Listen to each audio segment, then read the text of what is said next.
देखिए, पत्रकारिता की दुनिया में 130 साल से भी ज्यादा समय से इंटरव्यू एक बहुत ही अहम हिस्सा रहा है। लेकिन ये एक ऐसा मीडियम भी है जिस पर हमेशा से ही सवाल उठते रहे हैं। कुछ लोगों के लिए ये सच तक पहुंचने का एक जरिया है, तो वहीं दूसरों के लिए ये किसी हमले से कम नहीं है। तो चलिए आज इसी दिलचस्प बहस को थोड़ा और समझते हैं। तो सवाल यही उठता है जो इस पूरी चर्चा के बिल्कुल सेंटर में है। क्या एक इंटरव्यू किसी के बारे में हमें गहरी और सच्ची जानकारी देता है, या फिर ये किसी की प्राइवेसी में जबरदस्ती घुसपैठ करने जैसा है, मतलब एक अपराध की तरह? इस पर लोगों की राय बिल्कुल बंटी हुई है। ठीक है, तो सबसे पहले इंटरव्यू के खिलाफ जो तर्क दिए जाते हैं उन्हें देखते हैं। कई मशहूर हस्तियां जो अक्सर इसका शिकार बनती हैं वो इसे कह सकते हैं कि बिल्कुल पसंद नहीं करती। जैसे कि नोबेल प्राइज विजेता वीएस नायपॉल। उनका मानना था कि इंटरव्यू लोगों को अंदर से जख्मी कर सकता है। ऐसा लगता है मानो इंटरव्यू के दौरान उन्होंने अपनी आत्मा का एक हिस्सा खो दिया हो, कुछ ऐसा जो बहुत पर्सनल था और जो हमेशा के लिए चला गया। एलिस इन वंडरलैंड के लेखक लुइस कैरल को तो इंटरव्यू से इतना ज्यादा डर लगता था कि उन्होंने अपनी पूरी जिंदगी में कभी किसी इंटरव्यू के लिए हाँ ही नहीं कहा। सोचिए, उनके लिए एक इंटरव्यूअर का सामना करना किसी बुरे सपने जैसा था जिससे वो हर हाल में बचना चाहते थे। और फिर आते हैं रुडयार्ड किपलिंग। उनके शब्द तो और भी ज्यादा सख्त हैं। उन्होंने तो इंटरव्यू की तुलना सीधे सीधे एक फिजिकल अटैक से कर दी, एक ऐसा जुर्म जिसके लिए सजा मिलनी चाहिए। उनके लिए ये एक कायरता से भरा और घिनौना काम था। लेकिन यहाँ एक बहुत ही दिलचस्प मोड़ आता है। इंटरव्यू की इतनी बुराई करने के कुछ साल पहले पता है किपलिंग ने क्या किया था? उन्होंने खुद मार्क ट्वेन का इंटरव्यू लिया था। अब ये बात इस पूरी बहस को और भी पेचीदा बना देती है ना? चलिए अब कहानी का दूसरा पहलू देखते हैं और ये समझने की कोशिश करते हैं कि आखिर क्यों इंटरव्यू आज भी बातचीत का एक इतना जरूरी जरिया बना हुआ है। इसका जवाब डेनिस ब्रायन के इन शब्दों में छिपा है। जरा सोचिए, आज के समय में हम अपने दौर के बड़े बड़े लोगों को सबसे अच्छे से कैसे जानते हैं? उनके इंटरव्यू से ही तो। और इसीलिए जो इंटरव्यू ले रहा है उसके हाथ में पावर और इन्फ्लुएंस दोनों ही जबरदस्त होते हैं। एक इंटरव्यू कितना असरदार हो सकता है, इसे समझने के लिए एक बेहतरीन उदाहरण देखते हैं, उम्बर्तो ईको का इंटरव्यू। इससे पता चलता है कि कैसे सही सवाल एक शानदार दिमाग के सारे दरवाजे खोल सकते हैं। तो इससे पहले कि हम उनके विचारों को जानें, ये समझना जरूरी है कि उम्बर्तो ईको थे कौन।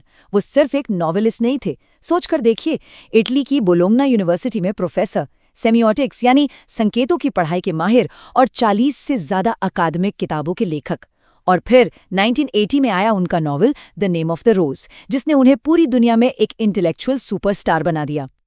तो एक इंटरव्यू में इको ने अपनी जबरदस्त प्रोडक्टिविटी का एक सीक्रेट बताया।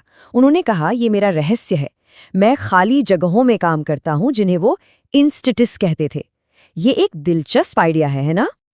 तो ये इंटरस्टाइस आखिर हैं क्या? ये हैं हमारे दिन के वो छोटे छोटे खाली पल जिन्हें हम अक्सर बेकार समझकर नजरअंदाज कर देते हैं, जैसे लिफ्ट का इंतजार करना या किसी के आने का इंतजार करना। इको ने इसे एक बहुत ही आसान उदाहरण से समझाया।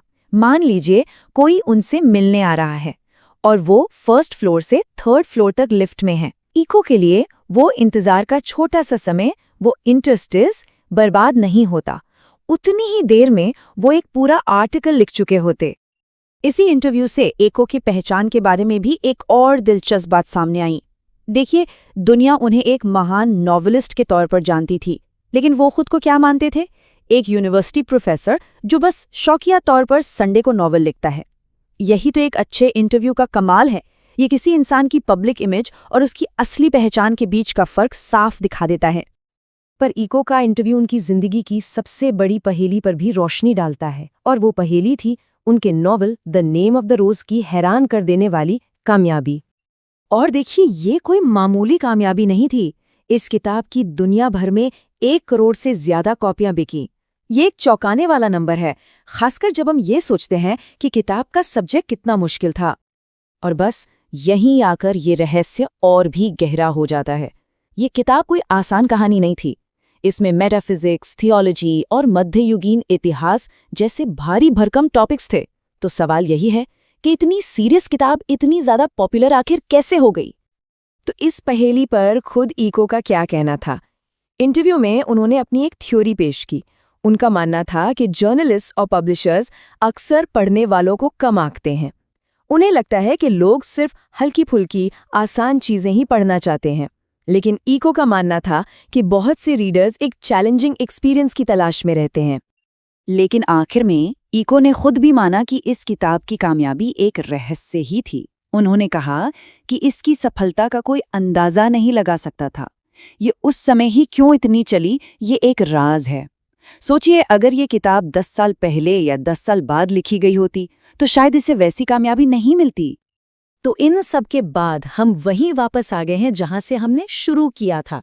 उम्बर्तो इको का उदाहरण देखने के बाद ये सवाल और भी जरूरी हो जाता है, क्या इंटरव्यू किसी की जिंदगी में एक भद्दी घुसपैठ है जैसा किपलिंग मानते थे, या फिर ये एक ऐसी शक्तिशाली कला है जो हमें इंसानी दिमाग की गहराइयों में झांकने का मौका देती है? शायद इसका फैसला हर किसी को खुद करना है।